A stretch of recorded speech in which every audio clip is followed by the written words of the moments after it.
Love this podcast? Support it and sponsor today. Simply head to ozcastnetwork.com for details. This podcast is proudly supported by Cooper's Ale House Jeps Cross and the ALH Group, Matt Hall from DR Kart South Australia, HandyPay, SA's leading personal lender, Patrizicorse, and Tindo Solar, Australia's only solar panel manufacturer. Hi everyone and welcome to a special edition of our podcast Negative Camber. This weekend we spent time at the Australian Karting Championship held at our home Southern Go-Kart Club.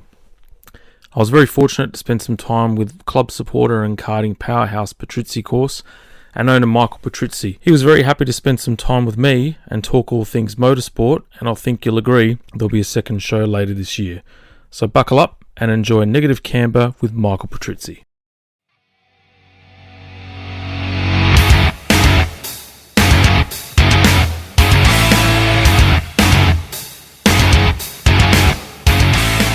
Patrizi, welcome to our podcast Negative Camber.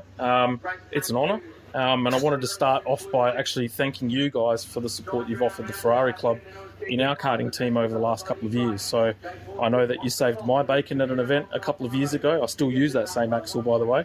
So, mate, it's a pleasure and an honour as well. So thank you for joining us. No problem. I just hope you've changed that go-kart one. No, it actually goes faster since I've put all your freeline stuff on it. So I call it a churro. So it's basically a Chinese burrel now. There's nothing original on it anymore at all. Good. So, but one day I will, I promise. Excellent. But, mate, we... I guess our listenership is largely motorsport based, but we do have listeners that don't really know much about anything outside of what we do. So they've heard the name Patrizicorse bandied about through the very beginning of our podcast, but they don't know who Michael Patrizi is. So I guess I wanted to start from the beginning and talk about your racing career and what led to what we see here today, which is probably the most impressive bit of transporter and setup in the karting pit lane. So it's a chance to talk about yourself, really. We'll start from the beginning. Where does Michael Patrizi come from? What got you into motorsport? Yeah, right. I come from mining town in Western Australia, Kalgoorlie. Yep. I grew up there until I was finished high school. And the family moved to Perth because my brother had a cricket scholarship. Yep. He was a young up-and-comer cricketer from in around Australia, so we all packed up and moved to Perth. I didn't last long there. I jumped on a plane and flew to Italy and moved to Milan to race go-karts. Oh, wow. Okay. Yeah, so I didn't start racing until I was 12. I had half a year in what's Cadet 12 back then, and then moved into junior racing straight away. I had a bit of an advantage as a young kid. My uncle had a very reputable go-kart shop and business in Western Australia and based at the circuit in Kalgoorlie, and it's probably the best circuit in Australia. And we, I got to finish school on a Thursday or Wednesday, and Uncle Pete would need me to run any of the motors for him. So I'd ride my bike from school to the go-kart track, jump in the cart and test for 4 or 5 hours. Yep. Until it was dark, sometimes in the dark. So, look, I had a bit of an advantage with that, and I really enjoyed that side of it because I learned a lot about engines and things at work. Yep. And my uncle would always, credit to him, he'd send me out on sticky rear tyres and super hard front tyres. Yep. Or the other way, super sticky fronts and really hard rears with reed valve engines, Yep. So I learnt a lot of things whilst I was running in engines for his customers. Yep. And that set me up as a driver. I progressed. I won the Australian Championship. I went to the World Cup with my uncle as privateers. We ran second. Yep. I then had an opportunity to race for Birrell in Europe, which was a year later because you had to qualify back then to get the license to race in Europe. So I had to go to Japan to get the license. And anyhow, we went across and done that a year later than I wanted to. But it kind of switched. I was a customer. I was a client. I was paying to race at the start. Well, that was the intention. And they back then had like a category called Formula Super A and Formula A. And the CIK combined it. So a lot of the professional drivers that were on the verge of going to car racing they got the shits and they moved. Yep. So I all of a sudden became a factory driver. So didn't have to pay. Went over there, raced, lived, and did my thing for probably the best team in the world at the time. So a little Kalgoorlie boy just rocks up into Europe with the factory team. So it was hard. My teammate was. He's arguably probably one of the best go-kart drivers I've ever produced, Marco Patrizi. Yep. But I went wheel to wheel with him. Yep. We have a good relationship. I'm well respected over there. It's good fun. Mm-hmm. It was good fun. And then I did my go-kart racing in Europe. Yep. Okay. I had no intention of going car racing. Mm-hmm. I've never been to a car race, supercar race. Yep. I don't even think I watched supercars. Yep. And Marcus Ambrose called me. Mm-hmm. And offered me a management role, like to be my manager, and mentor. And things kind of grew from there. Mm-hmm. We went our separate ways because Marcus went to America and I went to Europe. We stayed in contact, but that's another story, another chapter. But I think I've done well. Raced in Europe, level under Formula One. I got to against some quality guys and girls, and then moved back and did supercars, and a bit up and down with the supercar stuff, but that's a unique beast in itself. Unless you look, that is one category that, like Formula One, where there's a car, right? Yep. So you have to arrive in the right spot, and if you're not willing to accept that, then it's probably not a place where you make a career. And I really wasn't willing to accept that. That's probably was my downfall. And same with the teams. A lot of the teams in supercars, they get complacent and they're okay with not being fast because they don't have the budget. That's a lot of crap to me. Work harder. Work harder. Find the money and go faster. Don't just settle where you get like a 15th the great result. And I didn't experience probably a good go at it until I went to Techno. And Jono didn't have a budget problem, and he produced some very good race cars. And we got the results. We were going super leading up into the Enduros, and that kind of just turned to shit from there. But pardon French. Oh, that's all right. That's what podcasts are all about, right? Mate, as open as you want. Exactly. But look, I don't regret anything except probably staying overseas longer. It's the only regret I have. Probably the American scene was something I turned my back on. I've only had a little dabble and went really well and turned my back on it to chase this Formula One dream. And looking back now, probably should never have done that. But, hey, look, life is about the next day, not the day before. Can't live in the past. You can't live in the past.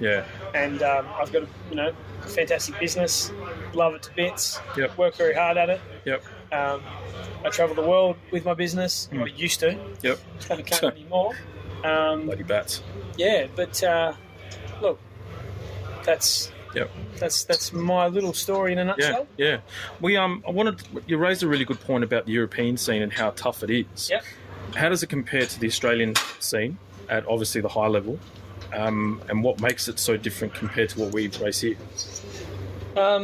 We produce some really, really tough drivers. We used to. We still do. I think you'll see soon from this cadet range of kids that are coming through, we'll produce some really good drivers. Cadet racing at the moment is the best it's ever been, and that produces champions down the line. Now, unfortunately, they're a bit of a disadvantage at the moment because of COVID. They can't travel, so they miss out on a little bit. But we've got that recipe right. The tyres, the engines. I import them, but whatever happens, it's the right recipe. And the kids now can go to Europe and compete, but the rest of it is a bit too distant still. Okay, and they're not able to go over there and compete straight away. They miss a little bit. KZ they can, but the other categories they miss. So that's the biggest difference. We're kind of a little bit disjointed in some areas. We don't have, in Europe they don't have tag restricted or KA3. They don't have KA4. You go from mini rock to OK Junior. So there's that gap. When that happens, we lose. But look, we've got a very good following karting as a business, karting as a sport. is really strong at the moment. Yep. A lot of new people coming in. You know, I can see that firsthand from sales that we have with products. Yep. And it's not because they wear out, you know, the products that we sell. It's because new people are coming in. Yep. Yep. I mean, a go-kart doesn't wear out. So, and if someone's buying a new one, someone else is buying their second-hand one. So Yep. it goes down the line. Yep. But over there, the difference is just the biggest difference is sheer numbers.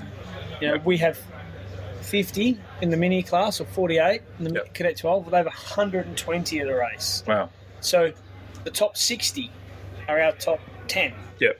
Yep. If you understand what I mean. Yep. So that's Getcha. where it makes it different. Yep. But there's no difference in, say, driver quality or anything of that nature? No, not at all. Yep. No, I don't think so. I think if we produce, like I said, we produce some really good drivers. I think they're a little bit smarter over there because they race against different people all the time. Here we race against the same. So again, you get complacent. Oh, he won't do this. Oh, he won't do that. You know. So they've got a bit more wit about them. Yep. Yep. And that's what I try and teach my guys here. Yep. Yep. And look, I mean, your guys, you know, it's no secret you'll go to a KA meet like this and you'd expect to see your guys towards the top end, you know. But I've also seen you being really passionate on the sidelines as well, like this morning in qualifying with KZ as well. So is that, you know, guys would probably feed off that, you think, or are they their own unique beast and you've got different ways of getting their competitive edge out of them? The longer they stay with me, the faster they go. That's proven. I have a certain way of teaching. Yeah, I'm very passionate about it, but I've got a lot of experience. I'm probably better off the circuit than on the circuit in some ways. But I still know that I can jump in a go-kart and wheel it just as fast as anyone out there, even now. Maybe only for one lap, but I can still do it. It's something natural I've always had. And I'm able to pass that on to these guys, these kids and young men that we've got, and girls. I'm passionate. Look, I as long as everyone gives 100%, I've got no problem. But when they're racing at the level they are in, let's say, the KZ category, if we finish first and third in practice and qualify third and 11th, the material hasn't changed. The drivers hasn't done a good job, you know, and I was right. You know, they both made a lot of mistakes in qualifying. But they fixed it, and we've moved forward. So, you know, it's different if it's a little kid racing. As long as they come out and they're smiling and they're having fun, that's another. You know, that's the main aim for them. But when you're racing as professional, you know, you've got to be hard. Yeah. The biggest thing I've taken out of it, just watching the racing on the sidelines, is how. You know how you get the parents at like your local footy match and they get really invested, they become really passionate, and then they go there and rip the kids at a new one at the end of it if they make a mistake. Is that something that you clearly shy away from? It's almost the opposite, where you become more of a mentor and nurturing? I think so. Yep. I had an experience the other couple of weeks ago. My daughter played in the Australian Junior Age Division Golf Championship. And it was her first big one, and she finished second. She was awesome. I saw the result. That's pretty cool. She's going great. But we call it a cadet dad. And I became a cadet dad because I was so passionate about it. And it wasn't because she performed not at her level. It was because I played every shot with her. You know, and I kind of put myself in that. And I think that's what some of the parents do. They're in the go-kart. I mean, but they need to get in the go-kart and figure out how bloody hard it is to do.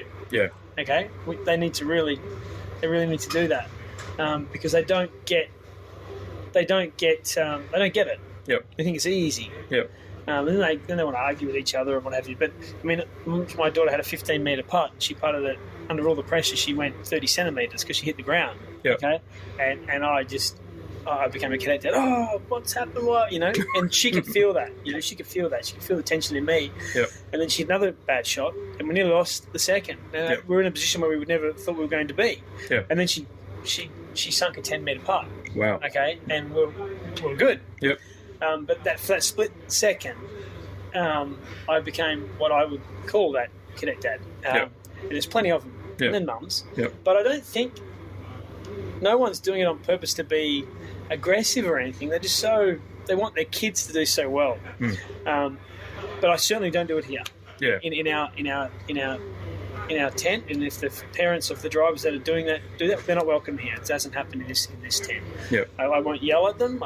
Certainly not. That's not my position. But I'm firm in teaching. Yeah.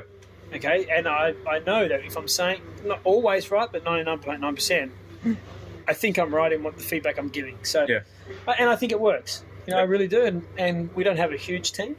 But we've got a quality team. Yep. It's almost like, say, a sports coach where, there's a moment where a player makes a mistake and you can see the coach lose their shit in the moment on the sidelines, but then right at the end of it, they're embracing, saying, man, it's all good. Absolutely. Yeah. And that's what it's, if you're not, then you're not doing it right. Yeah. Okay? If you're not doing it right. Yep. So, but that's sport. Yeah. That's sport. Yeah. That's why we love it so much. Exactly. I wanted to touch a little bit back more on your circuit racing, because I know that would I go as far as saying that your Porsche Carrera days were probably your best hardtop racing days if you compared the two? Yeah. Yeah. I mean, look, when I was with Techno, I think we were 10th in the championship coming into the Enduros. Yep, that's right. So we were fast. Yeah. We certainly were there. Yep. I ran fourth in Perth and qualified third at Phillip Island, and things like that. So we were fast enough. Yep. That was what, VE, 2010, 2011? Something like that? Yep. I can't remember, actually. But yeah, Porsche, it's all the same. Everyone's in the same gear. Yep. So it comes down to driver. And I think I held the lap record in Sandown until this year. Yep. That was since 2014, 13. Yep. That's right. It was broken on Saturday. Yeah, and their cars got 50 more horsepower. So the quality of the field back then was super. Nick Percat, myself, Johnny Reid, Craig Baird, Steve Richards, Warren Luff. The quality of the field in Porsche, I mean, now it's fantastic. A lot of young kids and they're having a good crack. I'm actually involved in it with a young kid that I manage. Yeah. But Carrera Cup was a races category where the equipment's the same. Yep.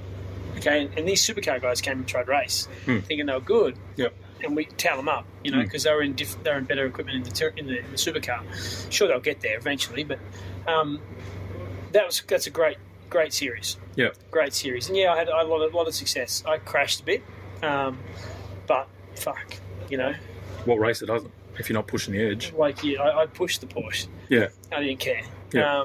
Everyone was worried about radiators and can't touch with the bumper. Well, Craig Baird seemed to do it pretty good, and I learned. I watched him, and there was areas where you could push, and he did it, for years. Yep. And I learned. I watched, and did the same thing. Yep. Okay, and went hard at it. So. Yep. Had a lot of fun. I mean, the last year we ran the car by ourselves, and I won more races than ever. Yep. By ourselves. My uncles, myself.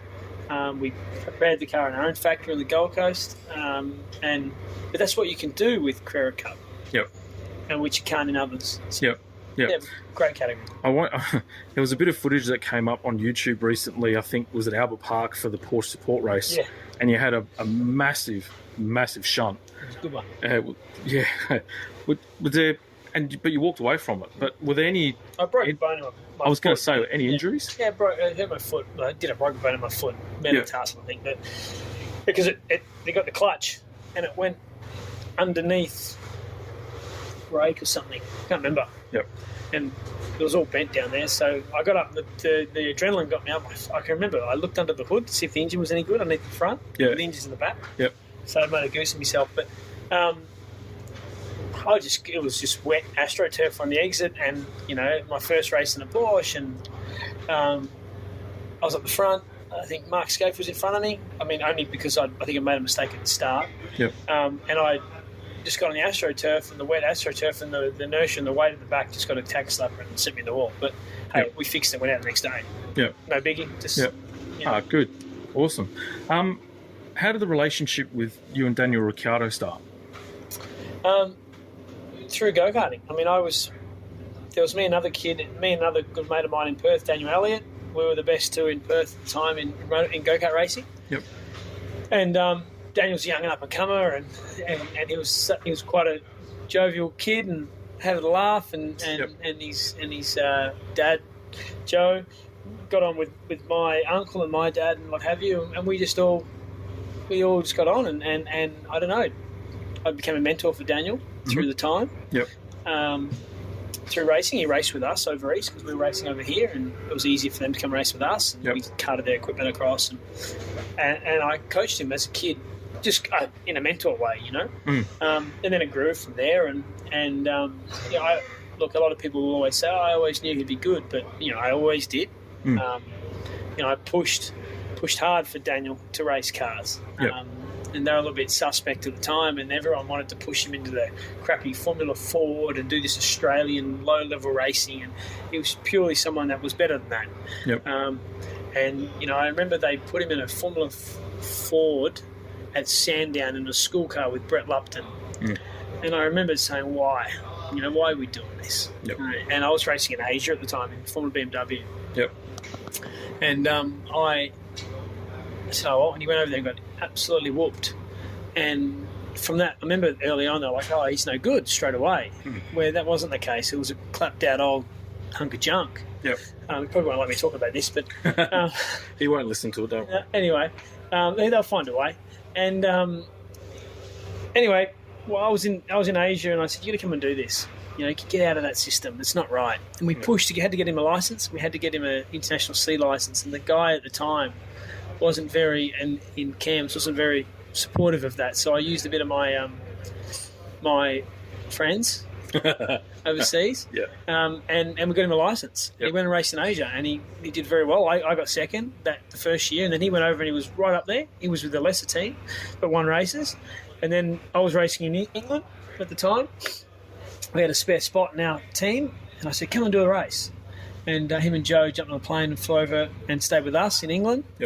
And raced for the team I drove for. And I think I beat him in the first two, and then he beat me in the third race. And he ran third, I think it was, in the last race of the Formula BMW UK Championship at Snetterton. And it kind of grew from there. Daniel took over my apartment. I moved back here. And then we raced I was racing Formula 3 in Europe, and he was racing Formula Renault in Italy. And we just saw each other a lot over those years. I mean, we were very close before that. And then things have just happened and evolved. And it's been pretty good. I've always been involved in the last bits of the puzzles from a friend and a mentor point of view. Now we're just very good mates. Okay. We own a good business. We own a business in the go-kart racing together. With the Ricardo kart. But we're straight shooters. And I've ridden every bit of the journey with him. Okay, which has been quite a cool journey. We've been quite a very, very good journey. And it's something we all kind of pinch ourselves on a bit. But he was always destined to do something. He's probably the best driver that has come out of Australia. Period. I believe. And I reckon, hopefully, but he might be the best we've ever had. So he might not win a world championship the way this thing's going, his career, but no one's really beaten him yet. In the teams that he's raced for. So and that's the thing. Like Sky last night, we're talking about Lando, but then Daniel's out-qualified Lando twice. Right. Admittedly, he was lucky in Imola with Lando running out wide and being penalised, but still. He only got the time because he went over the limits. Okay, anyone can do that. And where they all forget is that you had half a day, one day at Barcelona, and then half a day the next day at Barcelona, then went to Bahrain to do the race. No, was it all testing at Bahrain? All testing in Bahrain. Bahrain, So it was in Bahrain. Then did the race, had the damage, out-qualified him, then had the damage, ran behind him, whatever, then went to Imola and it pissed down with the rain. So you now got to learn the car in the rain as well. Now, in Formula 1, they're not all the same cars. They're completely different cars. So you got to go from one to the other. Now, anyone can jump from a Williams to a Mercedes and go fast. Of course you are. One's on an eighth of the budget. You're always going to go fast. And let's be honest, the teammate in Mercedes is not at the same level as the number one. So, hey, give it time. I got no doubt he'll beat him. Yeah. No doubt at all. No. Far out. Like, to be this close now is proof of that, I'm sure. 100%. And the only reason, he would be at Mercedes. But when you're as good as Daniel, you have as any driver at that level, right? The other drivers in the team don't want you there. Yep. Because their value goes down. Okay? And that's been obvious through his career. Yep. What's actually gone on behind the scenes. So, but he's making the best of it, and I think McLaren's the right call. I think McLaren has been the right call for a long time. Yeah. They've won before, and they will win again. Yeah. So, I'm looking forward to seeing how he goes. They've got a capable pair of hands under Andreas Seidel. Absolutely. And everything he touches, and Zach, and everything they touch generally turns to gold. So they're on their upward trend as well. Well, because they don't have a closed mind; they've got open vision. When you've got an IndyCar team, and even a little supercar team down here, and you have sponsors from different parts of the world, they will put their heads together and you come up with much better recipes for success. And Seidel's top notch. Yeah, absolutely. Yeah. So what made you guys sit down and say we want to start a karting brand, and then obviously with your previous relationship that you had with Birrell, tie that all in? The honest story is I told him we need to do it, and he said okay. Just like that? Just like that. Oh, fair enough. And he goes, you sure? And I said, yeah. And he goes, well, I want X. And I said, oh, right, can't we just... Nah, I'm joking. The reason we did it is not to sell shitloads of go-karts and make plenty of money. You race Formula 1 cars to do that, and some of the things I do. But we did it purely for the fact that we want to see young kids come through the ranks with our product. Now, we sell a racing product, which we do, but we also have the Daniel Ricciardo series in England. Yep. Huge. 145, I think, now, registered drivers. Cool. You've opened a bottle of water before? No, not with one hand. Just so you know, Jamie's just spilled a shitload of water in my truck on the floor. Sorry, man. I'll mop it up after. I got excited seeing you, buddy. That's the truth. So, we have this championship over there called Daniel Ricciardo Series, and Andy Cox runs it for us. So if you can jump online and have a look, DRS. Yep. And it's entry level go-kart racing. So someone's like what you guys do with your Ferrari Club in Adelaide. Mm-hmm. It's entry level racing. All the equipment's the same, and it's supported. It's actually the first step that's supported by Motorsport UK now. Yep. So if people come to Motorsport UK and they want people to go into karting, Daniel Ricciardo Series, we want you to start there. Yep. We have a cadet, a junior, and a senior. 3. That's classes. Yep. 60cc, 100cc, 125. Air-cooled, same go-kart, same tyres. No teams, by yourself, race. Yep. Okay, you can have your little team like this, but Patrizicorse wouldn't go and offer a service. And it's entry-level, and that's what we wanted to do. We always wanted to have kids coming through our products. And, some of the kids that come through our products are able to help later on. Yep. And we've done that. We've shown that. Marin Kremers, Matthew Payne, whether it be, financial or whether it be just support, and that's what we've been able to do. Yep. And we get a hoot out of that. I can tell you, like Daniel, the amount of times Dan has watched WSK karting or CIK karting on his phone, watching our guys racing Europe, or even the Australian Karting Championship. He's jumped on and watched, and he gets a hoot out of watching our product win. Yep. The sales are negligible, to be honest. To be fair, but the doors are there that could be open later if you're in our product more so than any others. Yep. Young Hugh Barter, who raced for us last year. He has had no opportunity to go forward in Australia. Zero. Doesn't have the budget. Got more talent than any junior I've seen for a long time come out of Australia. And he won. Every year I get to choose someone from to go to the Richard Mille Academy. Yep. And I get to do that because of Ricardo came. And we sent him, and we gave him the invitation. And I actually tried to talk him out of it because of COVID. I thought, hey, most of the other drivers won't be able to go from around the world, so Birrell will send all their good kids, a lot of the good kids, and just to make the numbers, it'd be really hard to win. Yep. And that's exactly what happened. But young Hugh was so determined. Did 2 weeks quarantine over there, did 2 weeks quarantine, come back. He went over there and smoked it. Yep. And won. And now he's got a full scholarship with Richard Mille, lives in France, races the French F4, and if he keeps winning, because he won straight up in the first round, if he keeps winning, they'll keep taking him further. Yep. And that's stuff that we can provide here that others don't. Yep. And they try, but they don't. I wanted to touch on that because you did mention Matt Payne and Kremers as well. How did that Martin Kremers sort of relationship start? I know he's still racing karts at the moment, but where to for him moving forward? Marin started as a 16-year-old. He moved to Australia to race for me. Yep. And he ended up living here for 3 years, basically. Yep. And he raced for me and big part of our business early on. He, for the European Championships, he'd fly back from Australia, race under an Australian passport, race over there, come back. And I'll have one, Trent. James, do you want a Peroni? Oh, mate, I can't even drink bottled water. You want me to drink the beer? Yeah, well, I think you bought them for us, didn't you? Oh, it's Adelaide tradition, mate. Payment for the... I had to soften you up to do this interview. Payment for the interview. Yeah, exactly. Do you want one? No, I'm fine. Cheers. Well, you have to open it for me, Trent. And just grab the ruler. How long are we going over time? No. Ruler. Anyway, so he raced with us. We won a lot. He's an exceptional talent. He's incredible talent in the go-kart. And, just got to a point where we need to move back to Europe so he can earn a living racing go-karts. And that's what he does full time. Yep. We did a bit of car racing last year. We were funded by Jacques Villeneuve. We did the feed racing scholarship. He won it. It was fantastic. Did all the testing with Carlin in the UK. Trevor thought he was a super talent.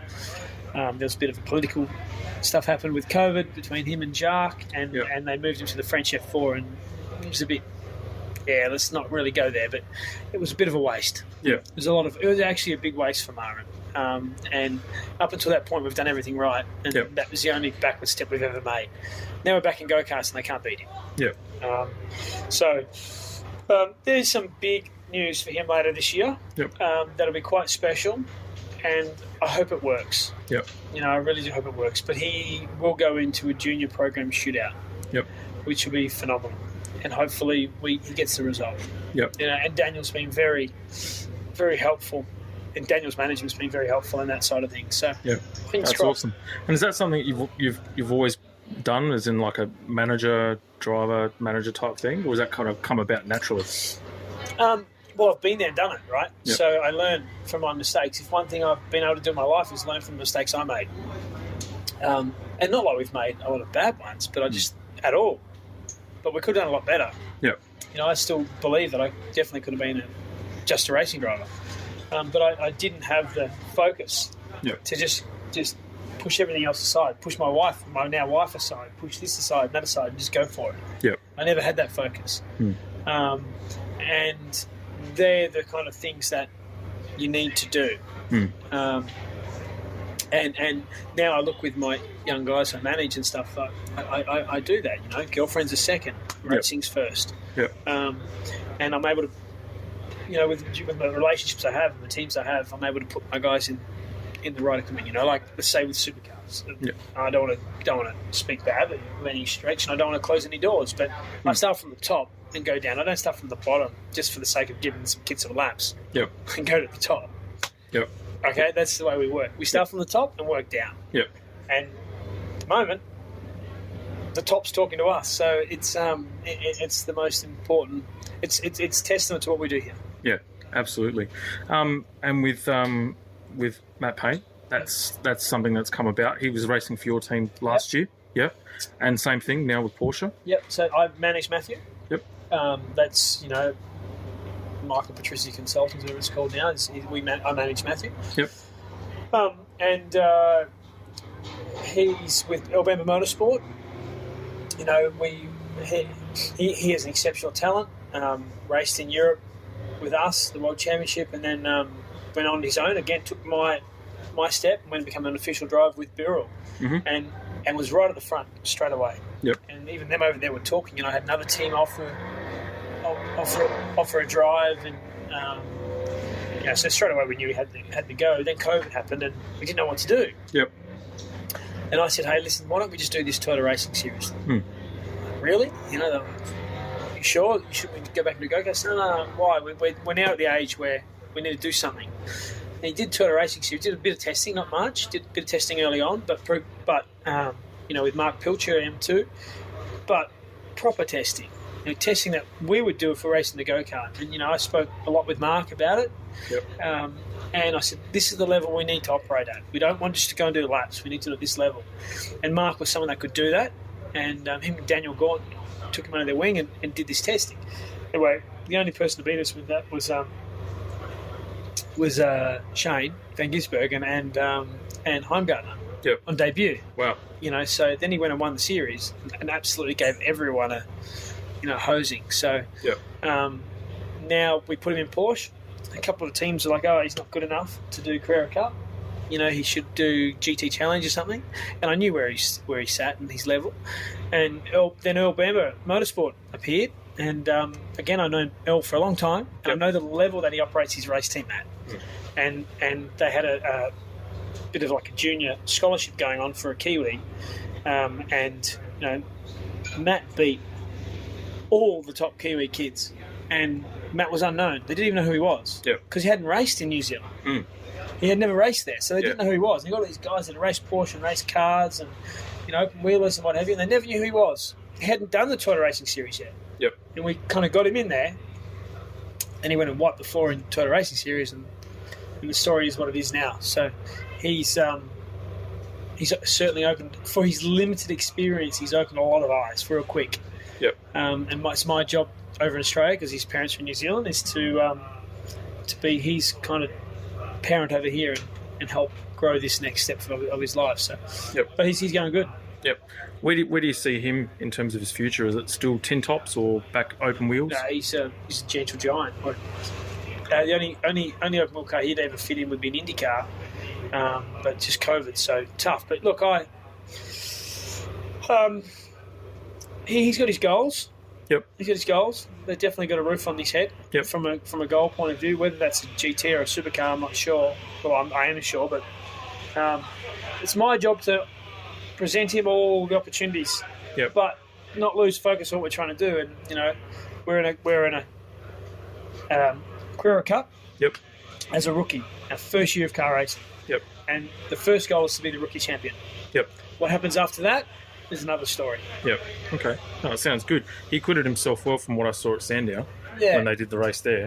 He more than held his own, so he's clearly capable. Well, a lot of people don't know he had to sit in quarantine for 2 weeks. He got out on the third Tuesday night.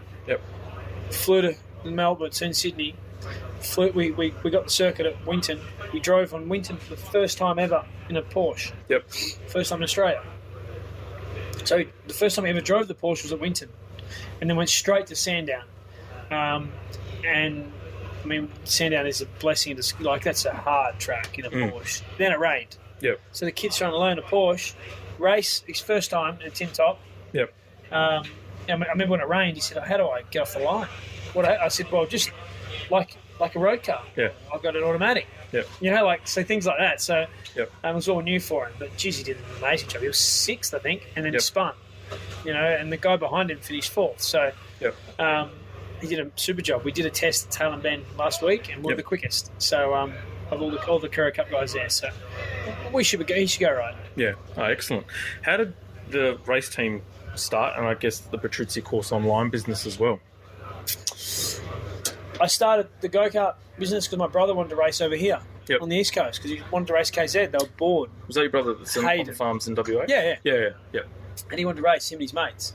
So I started a little 3-kart team and called Tim Craig, a guy here, and said, "Mate, you got any space in the truck?" And we put our gear in the truck and he transported it. And, I'd jump on a plane from Gold Coast and fly to Sydney and prep the go-karts and then fly back to the Gold Coast and just rock up and race. And I think we won with our guy driving from Queensland, Kyle Ensby. So that's how it started. And then because I knew how it was done the rest of the world and how they were doing it here, I was like, I don't like this dust and dirt. So I used some of my finances and I bought tents. No, someone got a truck, and then we started getting more people and we grew. That's how it's worked. And then it naturally evolved into me doing the go-karts, our own go-karts, and starting Patrizicorse online, and which is now the number one online go-kart shop in Australia, in Asia, because we send a lot of stuff out there still. In New Zealand, we sell a lot of gear in New Zealand, so it's certainly working.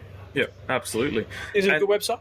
I love it. Oh, good. It was, you know what, and I was going to, I may as well tell you now, but it's such an improvement from the first version compared to like now is heaps better. I love it. Great. I just had all my boots and lubricants and stuff arrive the other day. I'm still about to order a set of gloves as well. So, good stuff. So I've got everything now that's Alpine Star except the car. Good stuff. So I actually, the motor came from here too. So it's pretty much everything. What'd you buy? I got the Club Max. Excellent. Yeah. So, so I guess with this operation now, I mean, clearly you're just targeting Australian Karting Championships and using that for drivers as a stepping stone moving forward. Yeah, definitely. Yeah, definitely.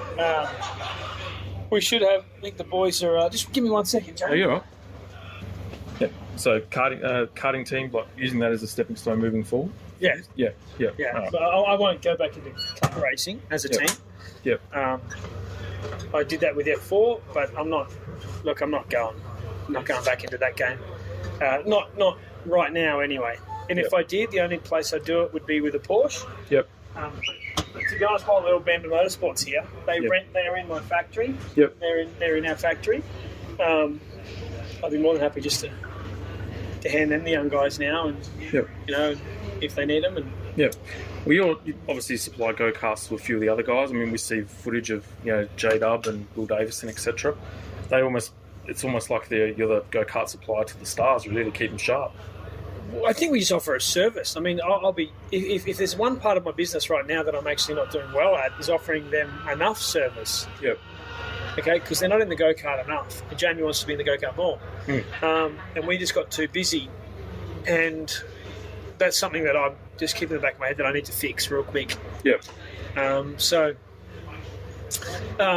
in the car. Yep. It's essential for Jamie. The go-kart is essential for him. And same with Will. Yep. Let me tell you, they're bloody good at it. Yep. They haven't lost it. They drive a shifter kart as good as anyone out there at the moment. And they love it. Yep. You know, so it's an essential part of their training because it's using the same fundamental skills that they do with racing the car. Yep. I mean, Scott was in it, McLaughlin. He was in it. He was driving it well with the shifter as well. Now he's driving some direct drive thing in America and not enjoying it as much as he did the shifter, but that's life, I suppose. Yeah, exactly. So what does Michael Patrizi do outside of, obviously, the hustle and bustle of racing? Well, that leaves between 7 o'clock and 8:30 at night when I'm trying to have dinner with my kids and put them to bed, and then get back on the phone to Europe until 11. Yep. Try and be nice to my wife after that. Wake up in the morning, go to work. Yep. I'm entrenched in this business, in this game. It's a hard bloody game. Some people can't last. Some of my competitors have walked away and given the business to other people to run. Yep. And you know what? To be honest, I understand now. The bigger you get in it, I understand. Yep. I mean, I think that we had some 6 missed calls this afternoon to work. Yep. To our office from 2:30 to 4 o'clock. Yep. So, you know, people always want access to us. And that's what I've tried to make the website like. But what do? I enjoy my golf. Yep. I'm not very good at it. I'm okay. I'm a 21 handicapper. But my daughter loves it, my oldest girl. And she's only 8, but she's very talented at it. We've just joined a new golf club, quite a nice golf club. Yep. And we're going to spend more time doing that. Yep. And so I'll probably finish work a little bit earlier and take it there. It's a couple hundred metres from our house. Yep. 500 metres, and we'll play a bit of golf more frequently and just, you know, broaden our horizons a little bit and enjoy that type of thing. Yep. But I love motorsport. Yep. I love go-kart racing. Yep. Go-kart racing is pure. Yep. I mean, this afternoon, the Cadet 12 race I just watched was probably one of the best races I've ever seen, the last heat. Yep. You had, and these young kids, Jackson Burns, young Anagosiagas James, Cordata, young Vinnie McCarley. Yep. These kids are very, very talented. And the way Kai Burke, the way they were able to race that race and not crash was was fantastic, and that's the kids I'm talking about. That group are our next stars. Yeah. That was quite cool. That's why I love go-kart racing. Yeah. You don't see that on TV. Nah, you don't. It's a shame. We don't see that on TV. And I think if we're able to get our sport to the people, if we're able to grab this and go to a street race in Port Adelaide, because I'm staying in Port Adelaide at the moment, far out. The sport would grow. Yep. It would grow. And it's already growing fast. Yep. But I think the next step is we need to take our sport to the people. Yep. Like we're at Bolivar at the moment. No one knows where Bolivar is in Adelaide. Yeah. They don't know where this place is. They're not going to come here, so only the industry comes here. Mm. So we need to now do that next step and broaden to the public. Yep. And once we do that, people understand go-karting and they'll love it even more. Yep. Because it's exhilarating. Yeah. It's fantastic. The KZs are brilliant to watch, especially the standing start. Yeah. You still got the shifter, so people can relate to that. Imagine them doing it around Port Wakefield Park. That'd be brilliant. Can you imagine? Yeah. Yeah. Like the current facility at the moment, we create a street race there. Mm. And on Fringe Festival weekend. Could you imagine that? That'd be brilliant. Huge. Yeah. I actually thought of it going back a few years ago. My sister-in-law works at an engineering firm, and they've got the Christmas pageant. Yeah. And there was like this little circuit or whatever, and I'm sitting there and turned around to my wife and I said, how cool would it be to have a go-kart race as like a lead up to the Christmas pageant? I said, you've got all the streets marked off, there's people there everywhere, right-hand bends and all that sort of stuff. That would be cool. Never happened because the Adelaide City Council's too conservative to even worry about it. Yeah, that's the problem. Yeah. Unfortunately, we live in some nanny state areas, right? Australia's always been like that. And it's not from our federation not wanting to do it or the industry not wanting to do it. We just keep getting red tape. Yep. But I reckon it'll change. There's some things in the pipeline that'll fix with that. I've worked with I might throw one of my good ideas out here, but I helped a business in Perth launch a rental car circuit over there around Optus Stadium. Oh yeah, I remember that. They are extremely proactive. Yeah. Okay. But we did it. We had a 1,100 metre go-kart circuit around the stadium. Yep. It's done. There you go. Yep. Right? So our next step is to make that into a race. Yep. Best part about it, they want it. Yep. Okay, so now we've got to make it work. Yep. That'd be awesome. I saw the online footage of the track. It looks brilliant, Well, my brother did the demo in the KZ. Oh, it was him, was it? Yeah. And he just said it was phenomenal. Yeah. Yeah. Absolutely phenomenal. Yeah. Best thing he's ever done. See, I race in Vegas every year. I go and do a parking lot race. Yep. I don't race a go-kart until I go to Vegas. And it's the coolest thing you ever do. Yep. Unfortunately, our parking lots all have... medium strips. Yeah, and flower beds in them everywhere. Yeah. That's what kind of wrecks our opportunities to do that. Yeah. Yeah. Michael, we're going to have to call it an end. It's been a pleasure. Next time when you come in Adelaide, hopefully later on this year, maybe we'll do a second part. Sounds because good. I'm sure there's heaps to cover. I just found a good Italian restaurant, so next time, it's called Carmine & Co. in Port Adelaide. Yep. They don't know who I am. Yep. I just paid a big bill last night, so hopefully they look after me tonight. Yeah. We'll have a meal. Yeah, absolutely, man. It's been a pleasure. Thank you so much for your time. Good on you, Chen. Appreciate it. Love this podcast? Support it and sponsor today. Simply head to AuscastNetwork.com for details.